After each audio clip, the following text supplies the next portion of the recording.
Mais pour une poignée d'initiés, c'est en fait une immense carte au trésor, à ciel ouvert, une promesse d'aventure. Les déserts, ça a toujours été des lieux qui fascinent et qui font un peu peur. Mais voilà, pour une nouvelle génération de prospecteurs, ce n'est pas que du sable, c'est bien plus que ça. C'est une fortune qui dort, des secrets venus du fin fond de l'espace qui attendent juste qu'on pose les yeux sur eux.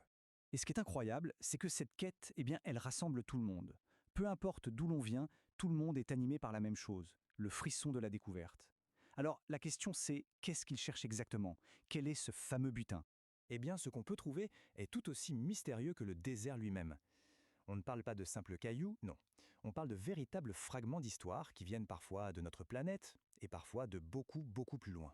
D'abord, il y a le Graal pour beaucoup de chercheurs, les météorites. Ce sont littéralement des messagers du cosmos. Des roches qui ont fait un voyage de millions, voire de milliards de kilomètres pour finir leur course ici, dans le désert. Et puis, bien sûr, il y a les trésors nés sur Terre, les pierres précieuses, des merveilles qui se sont formées dans les profondeurs de la planète, sous des pressions et des chaleurs qu'on a du mal à imaginer. Et parfois, la trouvaille la plus incroyable n'est même pas une pierre, c'est de l'ambre. Imaginez de la résine d'arbres préhistoriques fossilisée. C'est une véritable capsule temporelle qui emprisonne parfois des insectes vieux de millions d'années. Mais attention, le désert adore jouer des tours. Le plus gros défi, c'est d'apprendre à faire la différence. D'un côté, une authentique roche venue de l'espace, qui peut valoir une fortune, et de l'autre, son sosie terrestre, une simple météotoque qui n'a aucune valeur. Et c'est ça qui nous amène vraiment au cœur de l'aventure, la chasse. Et ce n'est pas juste une question de chance, loin de là, c'est un véritable art, un mélange de connaissances scientifiques, d'intuition et d'une patience à toute épreuve. Alors, où est-ce qu'on cherche? Les points chauds se trouvent dans des paysages absolument spectaculaires. On parle du désert de Gizeh en Égypte, de l'Est marocain ou encore du gigantesque Sahara algérien, sans oublier les chaînes de montagnes les plus isolées. Et c'est là qu'est tout le secret des chasseurs expérimentés. Ils ne cherchent pas ce qui brille en surface.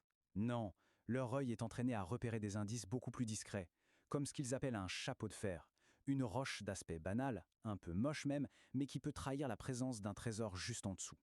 Bon, trouver une pierre qui sort de l'ordinaire, c'est une chose, mais le moment de vérité, c'est la vérification. C'est l'instant où l'espoir se confronte à la science. Heureusement, les passionnés partagent leurs secrets.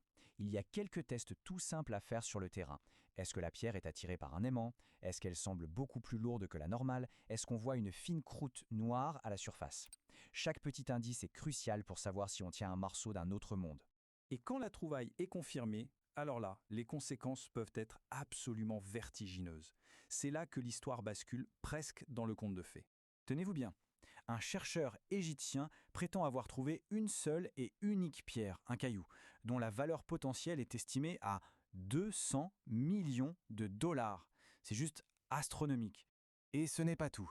Le même collectionneur, Mansour, est persuadé que l'une de ces pierres ne vient pas d'un simple astéroïde. Non, non, elle viendrait directement de la Lune.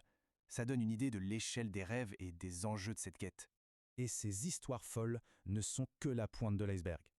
Partout, on entend des rumeurs, des gisements de diamants qui attendraient en Algérie, des récits sur une mystérieuse pierre qui saigne.